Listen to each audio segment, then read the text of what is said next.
Te cantamos, oh Hijo de la Virgen María. Te alabamos, oh Cristo nuestro hermano, nuestro Salvador.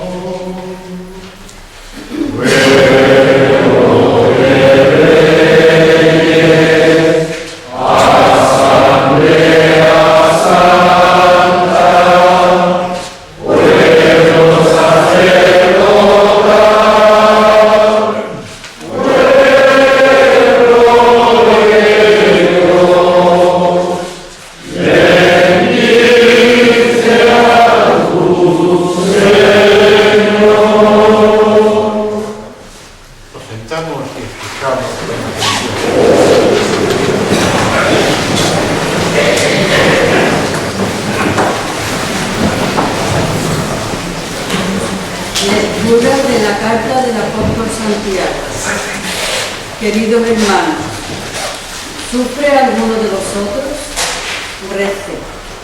¿Está alegre alguno? Cante cánticos. ¿Está enfermo alguno de vosotros? Llame a los presbíteros de la iglesia y que recen sobre él, después de ungirlo con óleo en el nombre del Señor. Y la oración de fe salvará al enfermo, y el Señor lo curará. Y si ha cometido pecado, lo perdonará. Así pues, confesaos los pecados unos a otros, y rezad unos por otros para que os curéis. Mucho puede hacer la oración intensa del justo. Elías, que era un hombre de la misma condición que nosotros, oró fervorosamente para que no lloviese. Y no llovió sobre la tierra durante 3 años y 6 meses. Luego volvió a orar, y el Señor derramó lluvia y la tierra produjo sus frutos. Hermanos míos, si alguno de vosotros se desvía de la verdad y otro lo encamina, sabed que uno que convierte al pecador de su extravío se salvará de la muerte y sepultará un sinfín de pecados. Palabra de Dios.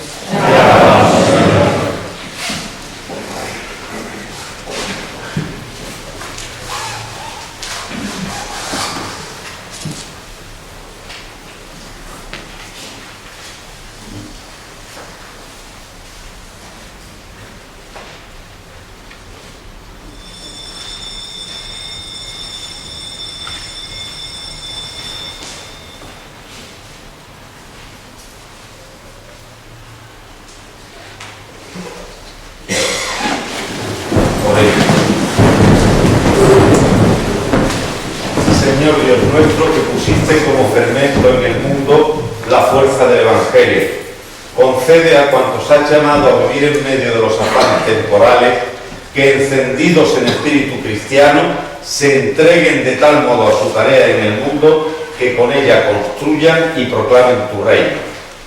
Por Jesucristo nuestro Señor. Amén.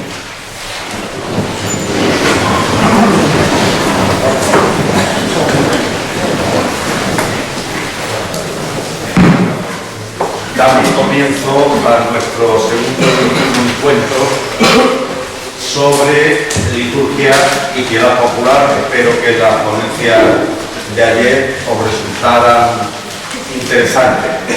Como ya os decía ayer en la presentación, hoy, el segundo día, vamos a dedicar toda la tarde, las dos ponencias de esta tarde, a centrarnos en el estudio de un documento que yo creo que es muy importante y que por desgracia también os decía ayer que me parece que ha pasado sin pena ni gloria, que es el directorio de la Congregación para el Culto Divino y la Disciplina de los Sacramentos sobre liturgia y piedad popular, que ya se os mandó en PDF, así que lo tenéis, se mandó por correo electrónico. Ese documento tiene dos partes aproximadamente. Una parte que es más de principio teológico y una segunda parte que es más de principios y orientaciones prácticas. La primera parte se la hemos encomendado a don Juan Manuel Sierra López, que ya lo conocéis, el señor Sierra, que viene también a dar clase a nuestro Instituto de Liturgia. Él es ahora mismo el secretario de la congregación, o todavía no. Sí, bueno, secretario de la congregación para el rito mozárabe, congregación que se acaba de crear. Existe la del rito romano, pues existe también una en Toledo. Él era el delegado para el rito mozárabe de Toledo. Eso se ha convertido en una congregación y el secretario de la misma congregación es don Juan Manuel. Ya sabéis que estuvo en Roma, lo conocéis de otros años, estuvo en Roma trabajando allí en la congregación del culto divino. Me parece, si no me equivoco, que cuando se publicó el directorio estaba allí. Yo hice la traducción. Él hizo la traducción, o sea que lo conoce bien. Entonces, yo creo que no es mejor para que nos introduzca en esta primera parte que él ha titulado Principios teológicos para la valoración de la piedad popular. Espero que os resulte más interesante todavía que lo que hicimos ayer y el tiene en palabra. Muchas gracias, don Luis, por la invitación, por poder compartir este día, que ayer no pude estar. Muy buenas tardes a todos los presentes. El tema es sumamente rico y, como suele suceder, sería amplísimo. El tema de piedad popular y liturgia, este directorio en el que hoy nos vamos a centrar, responde a una necesidad de organización después del Vaticano II, pero en realidad recorre toda la historia de la Iglesia y tiene sus raíces, podemos decir, en el mismo ser del hombre, de la persona, cómo se va desarrollando nuestra relación con Dios. Una de las características del catecismo de la Iglesia Católica, una idea que repetía mucho Juan Pablo II, es que en la revelación cristiana no es tanto que el hombre busca a Dios, sino Dios que busca al hombre. Eso es lo que se llama, en este concepto que a todos os resultará familiar, la revelación. Esa manifestación de Dios que, lógicamente, pide una respuesta por parte de cada uno de nosotros y de la comunidad, sea el pueblo de Israel, sea la Iglesia universal, comunidad diocesana, parroquia, grupo, etc. Todo esto es lo que el directorio sobre la piedad popular y la liturgia, es la edición que se hizo en el 2002 en la Biblioteca de Autores Cristianos. El texto está también disponible en internet, en la página del Vaticano, e intenta de alguna forma ordenar y responder. Ya decía don Luis hace un momento que este documento relativamente extenso se divide en dos bloques. Una primera parte donde desarrolla las líneas fundamentales, lo que es la historia, el magisterio, lo que los papas, sobre todo en los últimos años, han ido diciendo sobre el tema, y luego una segunda parte que se verá con más detenimiento después, aunque yo haré alguna pequeña alusión, donde va dando pautas para esa armonización de la piedad popular y la liturgia. Casi como preámbulo, tenemos que pensar que la postura correcta, es decir, la postura católica, en esto como en tantas otras cosas, no es piedad popular o liturgia, como no es o libertad o gracia, oración litúrgica u oración personal. Establecer una disyuntiva excluyente no es la postura correcta, sino todo lo contrario, lo uno y lo otro. No sé si os acordáis lo que le decía Jesús a los fariseos y sobre los fariseos. Decía, hacen penitencias, hacen cosas, pero se olvidan del amor de Dios, del amor al prójimo. Dice, hay que hacer lo uno sin descuidar lo otro. Pues eso vale también en este campo. La piedad popular, la religiosidad popular, como lo queramos llamar, no solo no está reñido con la liturgia, sino que mutuamente se necesitan y se exigen. Los trabajos sobre este directorio empezaron en 1989, hace ya unos años, el siglo pasado, cuando prácticamente estaban casi terminados los libros litúrgicos, casi terminados, porque todavía faltaba el ritual de exorcismos, faltaba el martirologio, pero se había hecho ya el ceremonial de obispos, el bendicional, etcétera, etcétera.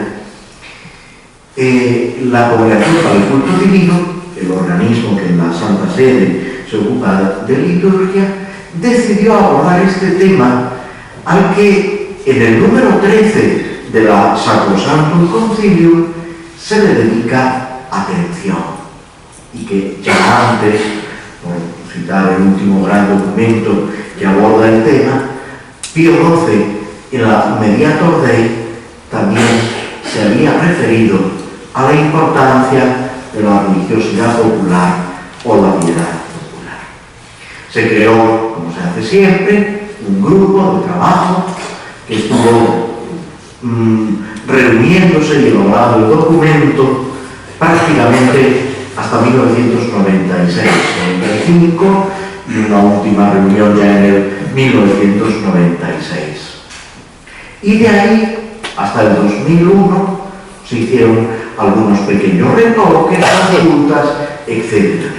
En el 2001 la reunión de obispos y cardenales vinculados a la Sacración del Culto lo aprobaron y en diciembre del 2001 digamos, se aprobó y durante el 2002 es cuando ya se editó. Este documento no es algo que surja de la nada.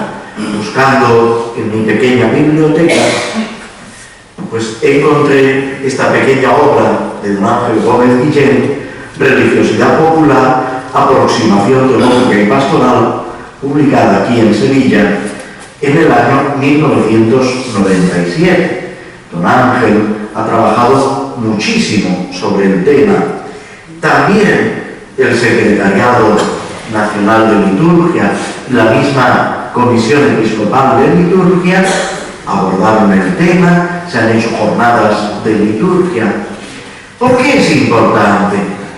Porque es algo en lo que estamos inmersos todos nosotros.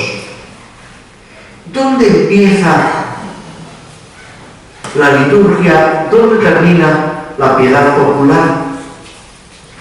No hay, podemos decir, una frontera, una línea, absolutamente clara a lo largo de la historia. Si ahora preguntamos, sí, ¿esto es piedad popular o esto es liturgia? Sí, pero fijaos, las procesiones son piedad popular. Me diréis que sí, supongo. Y ahora os digo, ¿y la procesión del Corpus? Ya entra a formar parte de la liturgia. ¿Y la procesión del Domingo de Ramos? En la misma celebración de la misa hay, aunque casi no las hagamos, 3 procesiones. No voy a hacer como en la catequesis de ir preguntando, lo digo yo.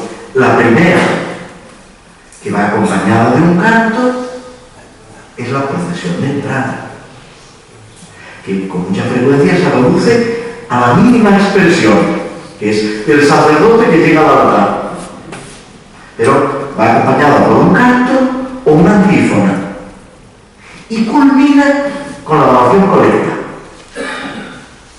Hay otra que también es bastante clara, que es la procesión de comunión.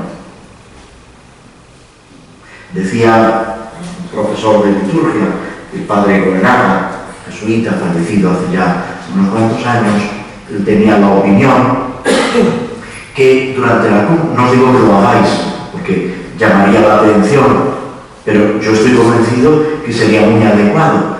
Él decía que durante toda la comunión, toda la asamblea debía permanecer de pie, para expresar que es una procesión, tanto los que se acercan a comulgar como los que no se acercan. Va acompañada de un cántico o de una antífona de comunión, y culmina con la oración de poscomunión. Y hay otra que pasa un poco sin pena ni gloria, y es la procesión del ofertorio, que también hay veces pues, que se llevan las ofrendas. Fijaos que aquí también es otro campo donde a veces esa creatividad llega a límites insospechados y a veces muy desafortunados. Pues ahora vamos a llevar una cajita de bombones y vamos a llevar no sé qué y no sé cuánto. El momento de la presentación de las ofrendas es el pan y el vino y las ofrendas para los pobres, o aquello que la Iglesia necesita para su actividad. No es un desfile de modelos o una exposición de otras cosas. ¿Qué ocurre? Que hay una tendencia, digamos, a salirse del propio campo de la liturgia o de la piedad popular para invadir el otro campo. Y esto, no nos engañemos, ha pasado siempre. Nos sucede con mucha frecuencia eso de pensar, uy, lo que ahora pasa no ha pasado nunca. Y si somos capaces de levantar un poco la cabeza y mirar para atrás, nos quedamos tremendamente sorprendidos. Volvamos al documento, al directorio sobre la piedad popular. Os recomiendo no solo su lectura, sino su estudio. Se orienta en primer lugar a los obispos. ¿Por qué? Porque los obispos son los responsables no solo de la liturgia. Se dice, el obispo es el liturgo de la diócesis, y es verdad. No olvidemos, y con mucha frecuencia se nos olvida, y en este tiempo nuestro de los medios de comunicación, con internet, donde todo el mundo opina de todo, y eso ha pasado también siempre. Lo que pasa es que el alcance de esas opiniones antes era muy reducido. Ahora empieza a navegar por el ciberespacio y Dios sabe dónde puede llegar. El obispo es vicario de Cristo. es Cristo en la diócesis. Es verdad que colabora con el Papa, es verdad que es el Papa quien lo nombra, pero el obispo es Cristo en la diócesis. Y Cristo, o mejor dicho, como representante de Cristo, como vicario de Cristo en la diócesis, debe ocuparse de todo lo que se refiere a la santificación de los fieles. Y aquí entra la piedad popular. Y a él le corresponde directamente o con la ayuda de sus colaboradores cuidar, orientar, promover todo lo que se refiere a la piedad popular. A él le corresponde aprobar los textos, revisar las actividades, enseñar, conducir, guiar al pueblo de Dios que le ha sido destinado. También, lógicamente, el directorio va orientando a los presbíteros que colaboran con el obispo a aquellos lugares, por supuesto los religiosos, que también participan de esta tarea del obispo y a veces a través de las órdenes de los institutos religiosos realizan una labor tremenda, valiosísima en el cuidado del pueblo de Dios. A los santuarios y a todos los fieles cristianos, sobre todo en la medida en que pueden verse, digamos, necesitados de estas orientaciones. ¿Quién se sirve de la piedad popular? Todos. Todos utilizamos la piedad popular. Y se ha usado siempre. Cuando rezamos, dice el Evangelio, en lo profundo, en nuestro cuarto, a solas, ahí hay una piedad popular. Cuando uno contempla o acompaña una imagen, cuando uno enciende una velita, y lo digo sin ninguna carga negativa, aunque use el diminutivo velita, es un acto de piedad, de devoción, de verdadera adoración o veneración. Y es muy importante. Dice la Constitución sobre liturgia, Sacrosanctum Concilium, que la liturgia no agota la actividad de la Iglesia, podemos añadir, ni la de cada uno de nosotros, aunque sea la fuente de donde todo brota y esa cumbre a la que todo se dirige. ¿Por qué? Porque todo brota, y insiste en ello el documento, todo brota de la redención de Cristo. Para un cristiano, para la piedad popular cristiana. Si nos vamos al judaísmo, también había piedad popular. Ahora haremos un breve recorrido por la historia. En la terminología, que es también los primeros números del 6 al 10, el documento precisa algo que es importante. La terminología son como arenas movedizas y podemos encontrar autores que se refieren con un término o a ese término le dan un significado distinto. Religiosidad popular, piedad popular, religiosidad, etc. Y el documento del directorio dice que hace una opción y se refiere a piedad popular refiriéndose exclusivamente a lo que tiene lugar dentro de ese marco de la revelación, de la acción de Dios y de la fe cristiana. Porque hay también una religiosidad natural. Ya los clásicos, los autores romanos y griegos, decían que el hombre es naturalmente religioso y tiende a establecer un contacto con la divinidad. Si entramos a la historia de las religiones o en la filosofía de la religión, podríamos estar analizando el hecho religioso y sus distintas manifestaciones. Eso lo abarcamos para centrarnos en lo que es propio de la fe cristiana, aunque lógicamente tiene un sustrato en el Antiguo Testamento. Cuando en una primera misa, sobre todo, el predicador empieza refiriéndose a Adán y Eva y al Génesis, todo el auditorio se echa a temblar. Dice, lo que nos queda de homilía. Yo voy a hacer también una breve referencia al Génesis, pero no nos asustemos. Voy a ser muy breve. ¿Qué es lo que hacen Adán y Eva? Podemos decir que es una piedad popular. Hay una comunicación con Dios, pero no hay una estructura organizada. No hay una liturgia establecida. Lo mismo va a suceder con los patriarcas.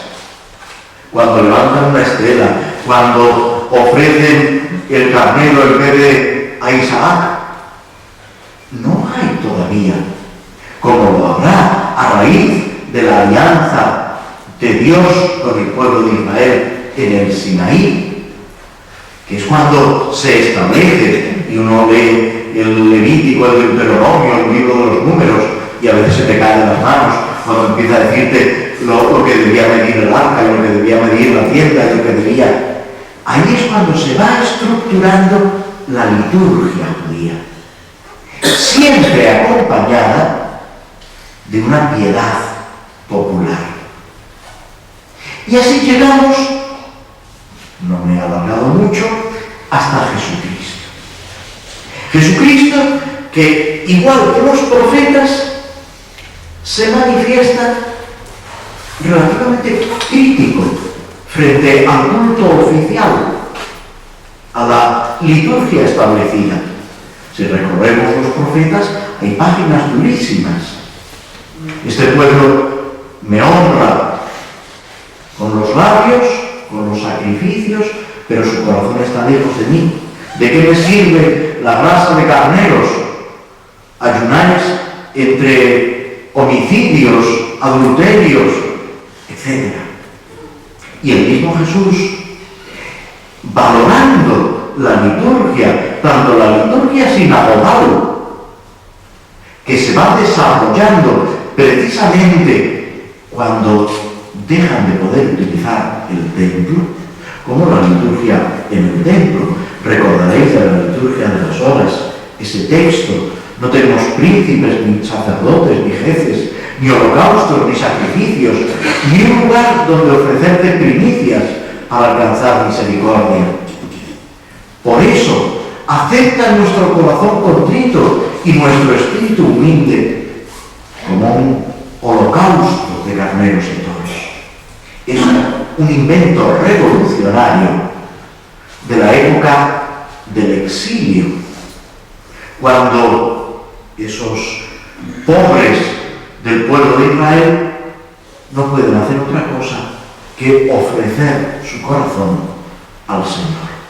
Y se inventa el sacrificio espiritual, que es lo que luego San Pablo le va a decir a los cristianos: vosotros, como piedras vivas, os integráis en la construcción del templo de Dios. El templo de Dios sois vosotros.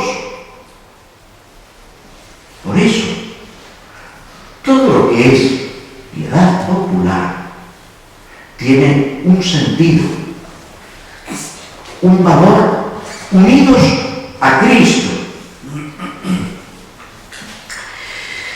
Ese recorrido histórico de la piedad popular, que ya hemos empezado hablando de, podemos decir, la prehistoria del cristianismo, que es el mundo judío, se desarrolla con los cristianos, que celebran los sacramentos, que se reúnen en las casas para la fracción del pan, pero que también rezan.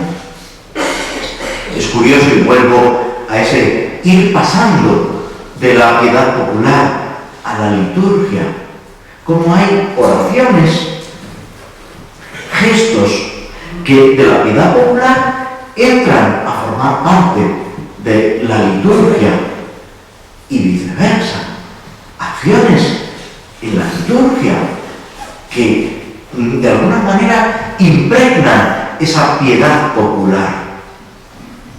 Poco a poco, la liturgia, como sabéis, se va desarrollando. Jesús pone los principios, la institución de los sacramentos y poco más. Y a partir de ahí es la Iglesia la que lo va desarrollando. ¿Y quién es la Iglesia? Todos los cristianos. No es el Papa. El Papa cumplirá su tarea, le corresponderá, como decíamos antes del obispo, una serie de responsabilidades, aprobaciones, pero es toda la Iglesia la que lo va a realizar.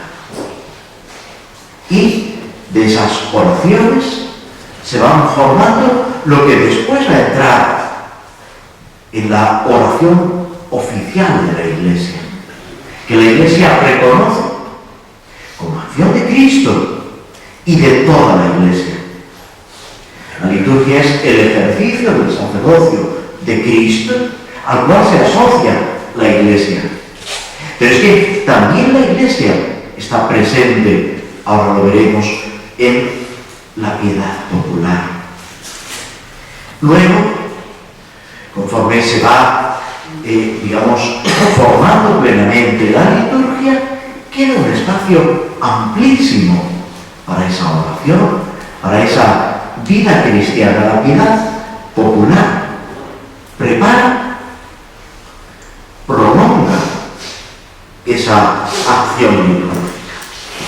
Y podríamos ir recorriendo, tanto en Oriente como en Occidente, los padres de la Iglesia, descubriendo acciones, comportamientos, actitudes.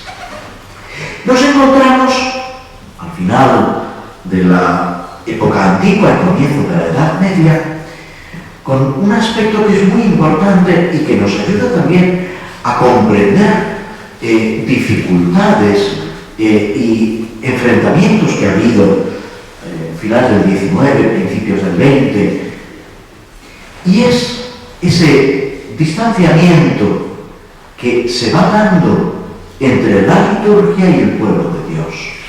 Sobre todo, y aquí me refiero a Occidente y a la liturgia romana, que es la que se impone en todo Occidente, suprimiendo, con pocas excepciones, las liturgias particulares.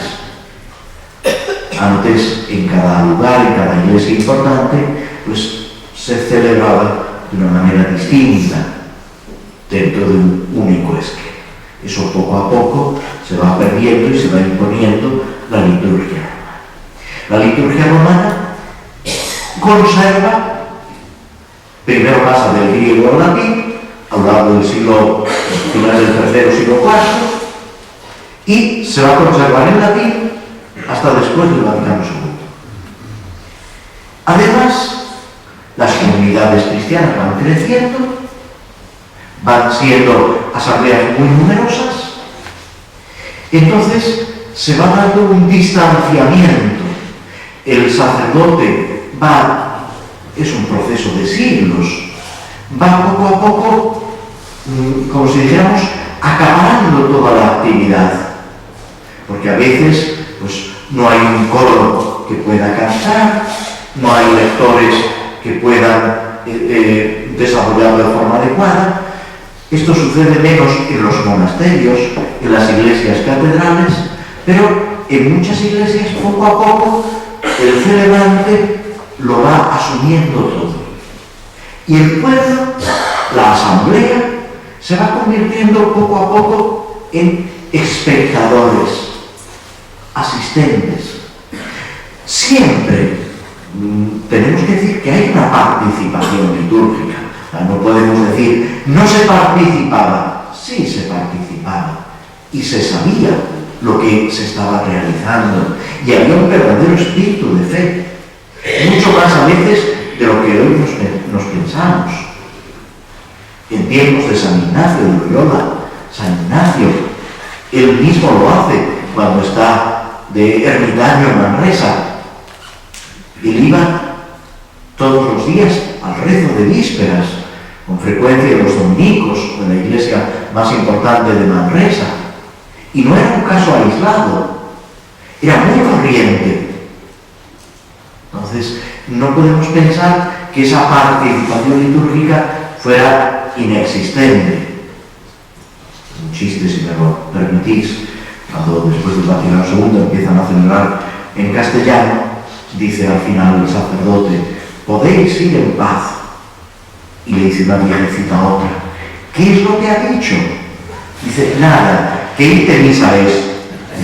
Bueno, pues con los criterios, con las limitaciones que queramos, pero hay una cierta participación litúrgica. Pero ¿qué pasa? Se desarrollan lo que se llaman las alegorías, explicaciones catequéticas que prácticamente buscaban otro significado a lo que la gente veía. Se desarrolla, y eso algunos todavía lo hemos visto, que durante la misa se rezaba el rosario, se rezaba el Via Crucis, se tenía el devocionario. Es casi de finales del 19, principios del 20, cuando empieza a desarrollarse, no lo perdamos de vista, la misa dialogada, que el sacerdote dice: Dominus vobiscum, y la gente le responde: et cum spiritu tuo, ¿dónde vamos a ir a parar? Es ir recobrando algo que no se había perdido del todo, pero que sí que estaba muy perdido. Bien. Todo eso favorece que en la Edad Media se desarrolle tremendamente la piedad popular. ¿Por qué? Porque ese alimento que no se recibe con tanta claridad en la liturgia se intenta contrarrestar con la piedad popular. Y ahí tenemos lo que se ha llamado en la historia de la espiritualidad la devoción moderna, que acentúa todo lo que se refiere a la humanidad de Cristo, a ese participar de los sufrimientos de Cristo, etcétera, etcétera. Todo esto va a ir incrementándose, variando en los distintos lugares. Está muy presente, por ejemplo, en la evangelización de América, en la evangelización en África, en Asia, y es de una gran importancia. Pero nunca hay que verlo, y en su tiempo no se veía así, como algo opuesto a la liturgia. Ese enfrentamiento, esa problemática es casi contemporánea o del movimiento litúrgico.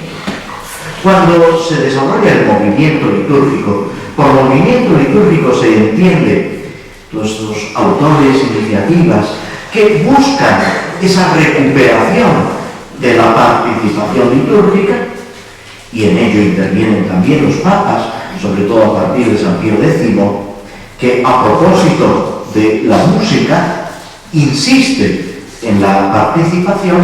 La música es otro aspecto muy importante de la piedad popular, que sirve para alimentar la fe. Pensemos que antes se cantaba mucho más, y esos cantos alimentaban la fe. Y sería bueno recuperarlos. En tiempos de San Pío X, ¿cuál era el enemigo? La polifonía.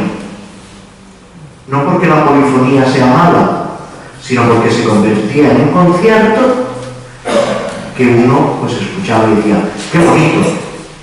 Pero sufría, digamos, la participación.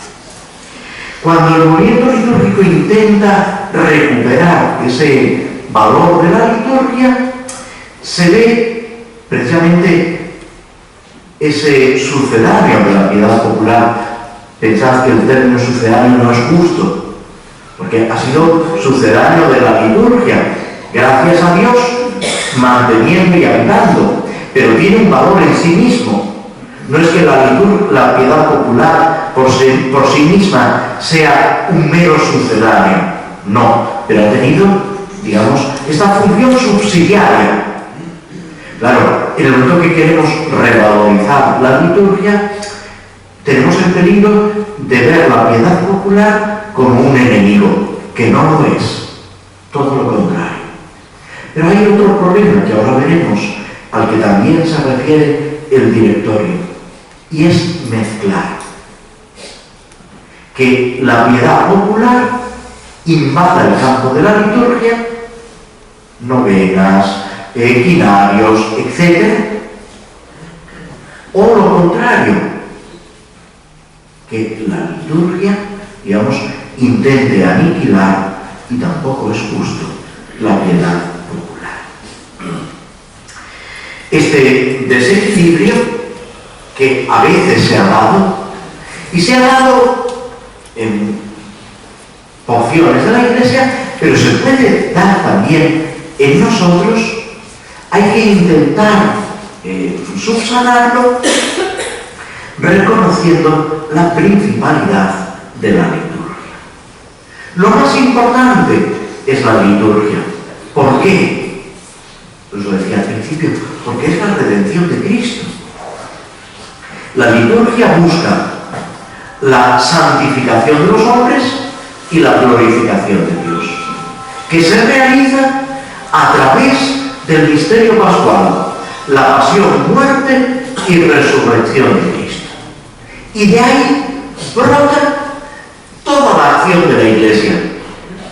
Los sacramentos, lógicamente, tienen un papel fundamental, pero no excluyen esas otras actividades.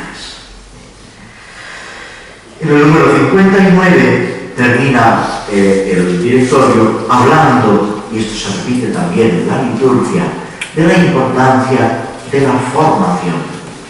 ¿Qué es lo importante? Que conozcamos lo que hacemos, el fundamento de lo que hacemos, la trascendencia de lo uno y de lo otro, de la piedad popular y de la liturgia. ¿Qué es lo que falla? La formación, en pastores y en fieles. ¿Por qué muchas veces hay las trifulcas que hay? Porque nos falta formación. Porque no somos capaces de poner cada cosa en su sitio. El magisterio de la Iglesia, ¿qué ha intentado? Pues guiar a los fieles desde siempre, exhortando a la unión con Cristo en la piedad popular y en la liturgia. Y siempre se han favorecido los actos de piedad. Pocos actos de piedad, pocos ejercicios de piedad popular estarán tan sólidamente arraigados en el magisterio como el rosario. Están recopilados en algunas publicaciones, encíclicas, cartas, exhortaciones apostólicas, terminando con Juan Pablo II, Rosarium Virginis Mariae, donde añade 5 misterios más, los propone, y no es liturgia, es piedad popular, el Via Crucis, etcétera, etcétera, el rezo de la salve.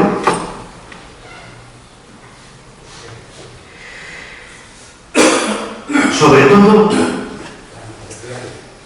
Pío XII, con la Mediator Dei, saliendo al paso de algunas críticas que por parte de algunos autores se hacía de la piedad popular, Pío XII sale en defensa de esa manifestación de la fe del pueblo cristiano, que no es un obstáculo, sino que es una gran ayuda, y que en muchas ocasiones ha sido, digamos, el caldo de cultivo de muchísimos santos.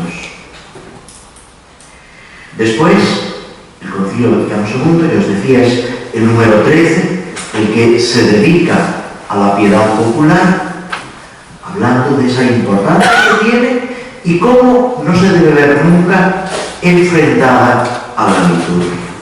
Después será el Papa Pablo VI, estoy hablando de los documentos más importantes, en las alocuciones, discursos, etc., encontraréis muchos más documentos, muchos más textos y afirmaciones. Es en la Marialis Cultus, sobre el culto a María, donde vuelve a hablar de la importancia de la piedad popular, centrado, lógicamente, en la Virgen María. En otra exhortación apostólica, Evangelii Nuntiandi, hablando de la evangelización, también se refiere al papel fundamental que juega la piedad popular. Se cuenta, alguno a lo mejor habéis oído hablar, un célebre misionero jesuita, el padre Segundo Llorente, que estuvo más de 40 años en Alaska, en el Círculo Polar, que cuando ya estaba jubilado, ya muy enfermo, le preguntó uno: ¿y usted qué ha estado haciendo 40 años en el Polo Norte? Y le contestó: yo, enseñar a rezar el Padre Nuestro. Si es poco o es mucho, dígamelo usted. Fijaos que el Padre Nuestro es piedad popular y es palabra de Dios y forma parte de la liturgia. Es la oración del cristiano. Este documento, Directorio sobre la piedad popular y la liturgia, viene a poner como el broche, no digo el broche final, porque no está terminado nunca hasta que no llegue la parusía, pero un broche a toda esa evolución del magisterio, de la enseñanza. Y vamos a hablar, muy brevemente, hablar de esos principios que, como decía, ocupan el capítulo 3, que todo se fundamenta en la revelación, en esa salvación de Dios, en esa salvación del hombre que Dios realiza, es la salvación que Dios hace de nosotros, brotando de su misericordia. Y establece un diálogo continuo entre Dios y el hombre, si el hombre lo quiere aceptar. Y aquí es donde se encuadra la liturgia, con una dignidad excepcional, pero también la piedad popular. Toda la historia de la salvación que culmina en Cristo. Y desde el Espíritu Santo. La liturgia es trinitaria. Procede del Padre por el Hijo en el Espíritu Santo. Pero también la piedad popular es trinitaria. Todo nos viene del Padre y todo se dirige al Padre. Aunque es verdad que en la piedad popular, como en nuestra misma espiritualidad, Cristo juega un papel fundamental. Ya Santa Teresa de Jesús se revolvía, si me perdonáis esta expresión, contra aquellos que le decían que la humanidad de Cristo era algo más imperfecto, que había que ir al misterio profundo de Dios. Y Santa Teresa salta diciendo que no, que la humanidad de Cristo es el camino que Dios nos ha puesto para llegar a comprender ese misterio profundo de Dios. Y este camino que Santa Teresa reivindica en un momento también de confusión, sigue siendo el camino de la piedad popular y de la Iglesia entera por la acción del Espíritu Santo. y le pedimos aquí la palabra a nuestro amigo Saulo de Tarso, ¿qué nos dice? Que nadie puede decir Jesús es Señor si no es por la fuerza del Espíritu Santo, que nos habla de esos gemidos inenarrables que el Espíritu suscita en nosotros, también en la piedad popular, cuando desde lo profundo de nuestro corazón, comunitariamente o en privado, nos dirigimos a Dios. La piedad popular es y debe ser siempre un diálogo de Dios y el hombre, por Cristo en el Espíritu Santo. La piedad popular, nos dice el documento, es muy sensible al misterio de la paternidad de Dios. Dios es nuestro Padre, que por otra parte es la gran enseñanza revolucionaria de Cristo. Decía de esos mensajes de WhatsApp que mandaron uno, dice, yo no soy el dueño del mundo, pero soy hijo del dueño. Y eso hay que vivirlo. Y la piedad popular, nos recuerda el directorio, se centra en la figura de Cristo, Hijo de Dios y Salvador del hombre.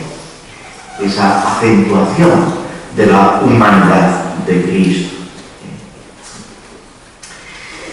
Bien, todo esto lo estamos viviendo y debemos vivirlo en esa piedad popular rectamente realizada en la Iglesia, como pueblo reunido en la unidad del Padre y del Espíritu Santo.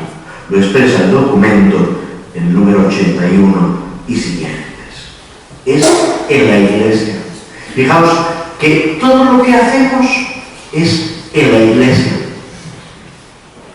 Muchas veces se critica, se menosprecia la Iglesia y no caemos en la cuenta que estamos echando piedras a nosotros mismos, que cada uno de nosotros es la Iglesia. Cuando Santa Teresa, y me refiero otra vez a ella, agonizando, dice, muero, hija de la Iglesia, está diciendo algo importantísimo. La piedad popular hay que vivirla en la Iglesia, no por nuestra cuenta. Incluso cuando estamos en lo más profundo de nuestra casa, somos la Iglesia. Estamos haciendo presente esa relación entre la Iglesia universal y la Iglesia particular. La veneración a la Virgen, a los ángeles, a los santos, el sufragio por los difuntos. Fijaos que en el tema de los difuntos, que es un tema especialmente sensible, cobra una gran fuerza esa piedad popular. Pues en todo esto, a lo largo del año litúrgico, que es como hay que vivir también la piedad popular, estamos viviendo la comunión de los santos. Cuando hacemos una procesión, os hablaba antes de esas procesiones en la misa, es toda la Iglesia la que procesiona, una peregrinación. Pues es el sentido de nuestra vida, como se expresa también a través del año litúrgico. Esa relación entre el ministerio y el carisma. Fijaos que también aquí, en años pasados y en otros momentos de la historia de la Iglesia, se ha intentado enfrentar. Y tenemos que rechazar ese enfrentamiento. El ministerio y el carisma, la Iglesia institucional y la Iglesia carismática, es falso. Hay una unidad en el cuerpo de Cristo. Se cuenta, los santos son muy peligrosos. Dicen que un mártir es el que vive al lado de un santo, porque aguantar a un santo Pues se cuenta de San Fructuoso que cuando iba camino del martirio le dijo uno: pide por mí. Claro, las oraciones de un mártir, qué cosa más valiosa puede haber. Y le contestó: no. Y diríamos, qué saborío. Le dijo: yo pido por la iglesia. Tú procura estar en la iglesia y estaré pidiendo por ti. Un poco de saborío, realmente, pero tenía razón en lo que decía. Esa vinculación en la iglesia, que es tan importante en la piedad popular. Se podrá hacer con la presencia de un sacerdote, de un diácono, sin ellos, pero es siempre la iglesia la que está actuando en nosotros, con nosotros, por nosotros. Lo mismo que Cristo en esa acción del Espíritu Santo. Fijaos que la piedad popular se fundamenta en el sacerdocio común de todo bautizado. Decía la frase de San Pablo: vosotros como hostias vivas. Todo cristiano es sacerdote, profeta y rey. No hablamos ahora del sacerdocio ministerial, que es, digamos, un servicio configurado con Cristo para la edificación del pueblo de Dios. Todo cristiano participa del sacerdocio de Cristo y se ofrece con Cristo al Padre por la salvación del mundo. Por eso, todo lo que hacemos tiene un valor infinito si lo vivimos en esa ofrenda con Cristo. La importancia de la palabra de Dios. Es la palabra de Dios la que alimenta. Pero fijaos que esa palabra de Dios también va unida a la iglesia. ¿Cómo sé yo que la palabra de Dios es palabra de Dios? Porque me lo enseña la iglesia. Porque la iglesia me guía en esa lectura.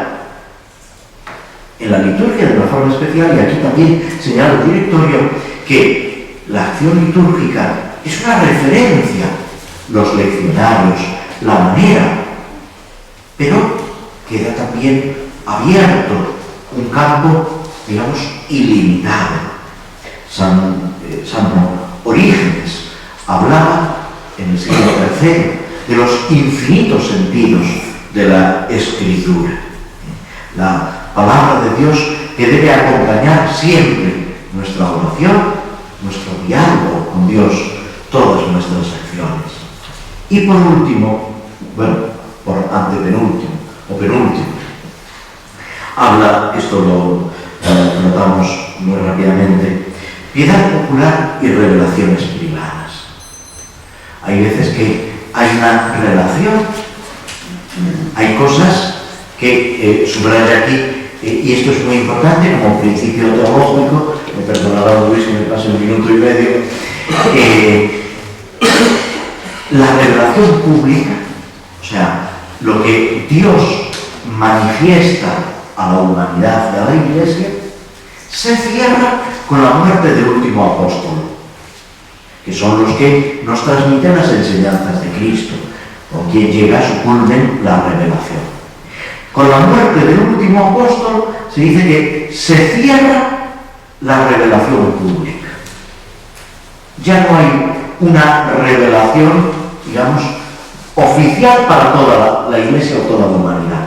Ahora, puede haber revelaciones privadas, que no pueden añadir nada a la revelación pública. Si añaden algo, nos están tomando el pelo. Pero lo que hacen es subrayar algún aspecto o ayudarnos. Pongo un ejemplo archisabido, también curioso, que pasa de la devoción popular, de la piedad popular, a la liturgia. La devoción al Sagrado Corazón de Jesús. Las revelaciones, sobre todo, hay también alguna religiosa en el medievo que tiene sus revelaciones, pero sobre todo Santa Margarita María de Alacoque, religiosa de las Salesas, con San Claudio de la Colombia. Son los que difunden las apariciones del Sagrado Corazón de Jesús, que entra a formar parte de la liturgia. El viernes siguiente al Corpus Christi, como le dice el Sagrado Corazón de Jesús a Santa Margarita María de Alacoque, se instituye una solemnidad al Corazón de Jesús. ¿Enseña algo nuevo?